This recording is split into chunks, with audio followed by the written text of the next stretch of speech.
Hello बच्चों, स्वागत है आपका एक और नए वीडियो में। ये वीडियो बेसिकली बनाने का पर्पज़ है आपको ट्रिग्नोमेट्री का जो टेबल होता है वो टेबल कैसे बनाते हैं, कैसे फॉर्म करते हैं, उसको सीखने के लिए बनाने का पर्पज़ यही है। तो पिछली वीडियो हमने बनाया था, लेकिन वो केवल साइन कॉस टेन तक के लिए बनाया था। लेकिन अभी जो बनाने वाले हैं वो पूरा आपका जो जितनी 6 आइडेंटिटीज होती हैं सभी के लिए बनाएंगे।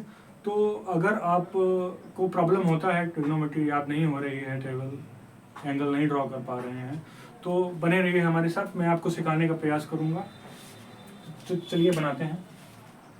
देखिए, जो टेबल होती है वो हम 0 से 90 डिग्री एंगल तक बनाते हैं। ठीक है, तो अपन एंगल ले लेते हैं 0, 30, 45, 60 और 90। ठीक है, और हमारे पास आइडेंटिटीज क्या है। पहले हम साइन का बनाते हैं, साइन थीटा का। तो मैंने बताया था, जो ट्रिक बताई थी मैंने पिछले वीडियो में, वो मैंने बताई थी कि आपके पास 4-5 है ना, 1 2 3 4 5 कॉलम है। 0 से शुरुआत करिए, 0 1 2 3 और 4। उसके बाद मैंने बोला था कि सभी में क्या करिए, 4 से डिवाइड कर दीजिए, 4 से डिवाइड कर दीजिए सभी में। और तीसरा काम क्या था, तीसरा काम था कि सभी में अंडर रूट लगा दीजिए, अंडर रूट लगा दीजिए। अभी क्या करना, अभी बस कुछ नहीं करना, आपको बस सॉल्व करना है। अगर 0 के नीचे कुछ लगा हुआ है तो उसका वैल्यू 1 होता है। 1/4 लिखा हुआ है तो आपको पता है 4 जो है, अगर इसको बाहर निकालोगे तो 1/2 आएगा। ठीक है,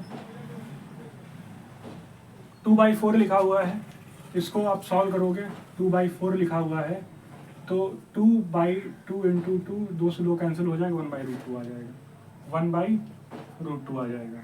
अभी ये लिखा हुआ है √3/4, तो √3 तो रूट में रहेगा, 2 बाहर आ जाएगा तो 2 हो जाएगा। 4/4 आंसर 1, नहीं ये 0 हो जाएगा, सॉरी। साइन 0 के नीचे अगर कुछ भी रखोगे तो उसका वैल्यू 0 होता है। थोड़ा सा यहाँ पे साइन 0 का वैल्यू 0 होता है। 0 के नीचे आप अगर कुछ भी रखते हो तो उसका वैल्यू 0 ही रहता है। ठीक है, लेकिन अगर आप किसी वैल्यू के नीचे 0 रख देते हो तो वो इन्फिनाइट हो जाता है, ये आपको बात पता होगी। साइन का पता चल गया, तो अभी मैंने कहा था क्या, कॉस के लिए क्या करना है, कॉस थीटा के लिए आपको साइन जो 90 होता है वो कॉस 0 होता है, जो साइन 60 होता है वो कॉस 30 होता है, जो साइन 45 होता है वही आपका कॉस 45 होता है, जो साइन 30 होता है वो आपका कॉस 60 होता है, जो साइन 0 होता है वो आपका कॉस 90 होता है। साइन कॉस मिल गया। अभी आपको क्या मैंने बोला था कि जो आपका tan थीटा होता है, tan थीटा आपका होता है साइन थीटा बटे कॉस थीटा, ये आपको पता होगा, ये मैंने बताया था। तो अभी यहाँ से जो वैल्यूज आपको मिली हैं, साइन का वैल्यू मिल गया, कॉस का वैल्यू मिल गया, दोनों वैल्यू यहाँ पे रखते जाइए, आंसर निकालते जाइए। तो देखो अभी क्या है, साइन 0 0, कॉस 0 1। तो आपको पता है अभी कि 0 के नीचे अगर आप कोई भी वैल्यू रख देते हैं तो उसका वैल्यू 1 हो जाता है।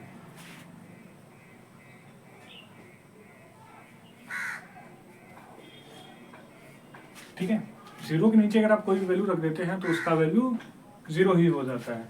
ठीक है, तो अभी दूसरा 30 का वैल्यू क्या है, देखो 1/2, 1/2 साइन है और कॉस है √3/2, तो इसको 2 ऊपर ले जाएंगे, √3 नीचे कर देंगे, 2 से 2 कैंसिल हो जाएगा, 1/√3 आंसर आ जाएगा। तो जो tan से 30 है वो 1/√3 है। अभी 45 के लिए क्या करेंगे, 45 के लिए देखो 1/√2 है साइन का वैल्यू, कॉस का वैल्यू वो भी 1/√2 है, तो √2 पर आ जाएगा, 1 नीचे आ जाएगा, कैंसिल हो जाएगा, आंसर आ जाएगा 1। अभी यही सेम काम करना है आपको 60 के लिए। तो 60 का वैल्यू आप देख रहे हो, साइन 60 है √3/2, कॉस 60 कितना है 1/2, तो इसको ऐसे कर दो, 2 से 2 कैंसिल हो जाएगा, √3 आंसर आ गया। अभी बात आई tan 90 के लिए। tan 90 के लिए अभी देखो मैंने क्या बोला था कि 0 के नीचे अगर आप कोई वैल्यू रखते हो तो वो 0 हो गया, लेकिन अगर आपने 0 किसी वैल्यू के नीचे 0 रख दिया तो गड़बड़ हो गया। अगर किसी वैल्यू के नीचे 0 रख दिया तो इसका आंसर होता है इनफिनाइट या नॉट डिफाइंड। तो जो आपका tan 90 होगा वो नॉट डिफाइन होगा। ठीक है,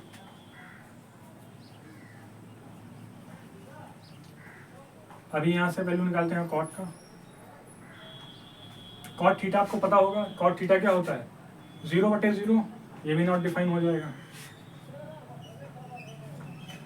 और आपको ये भी पता है कि जो कॉट थीटा होता है वो 1/tan थीटा होता है। कॉट थीटा 1/tan थीटा होता है, मतलब जो भी tan थीटा की वैल्यू है उसका उल्टा करते जाओ, तो इसका √3 हो जाएगा, इसका 1 हो जाएगा, इसका 1/√3 हो जाएगा, नॉट डिफाइन 0 हो जाएगा।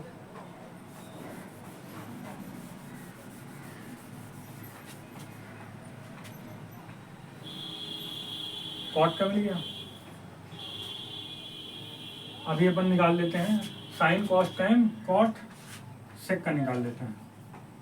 सेक 0, देखो सेक जो होता है हमारा, जो सेक थीटा होता है वो 1/cos थीटा होता है, 1/1। अभी इसका अपोजिट करोगे 2/√3 हो जाएगा, इसका अपोजिट करो √2 हो गया, इसका अपोजिट करो 2 हो गया, इसका 0/0 नॉट डिफाइन। अभी बचा क्या, कॉसिक बचा, कॉसिक थीटा 0/0 नॉट डिफाइन, 1/2 का 2 हो गया, अभी 1/√2 का √2 हो गया। यहाँ ये पता है ना साइन की जो कॉसिक थीटा होता है वो 1/sin थीटा होता है, 1/sin थीटा कर रहे हैं ना हम, देखो 0/0 नॉट डिफाइन, 1/2 का अपोजिट, 1/2 का अपोजिट करेंगे, 1 sin थीटा की वैल्यू 1/2 है, तो ये 2 पर चला जाएगा, आंसर आ जाएगा 2। ठीक है, 1/√2 का अपोजिट √2 और √3/2 का 2/√3 और 1 का 1। आई होप ये हमारा पूरा टेबल बनकर तैयार है और मैंने सबसे इजी वे में आपको बताने का प्रयास किया है। तो फिर भी अगर आपको लगता है कि इसमें कुछ इम्प्रूव करने की ज़रूरत है तो आप नीचे कमेंट कर दीजिएगा, बिल्कुल इम्प्रूव किया जाएगा। और ये जो टेबल बनाया हुआ है आई थिंक इससे इजी वे कोई दूसरा हो नहीं सकता है, अगर कोई दूसरा वे है तो आप नीचे कमेंट करिएगा। So thank you very much.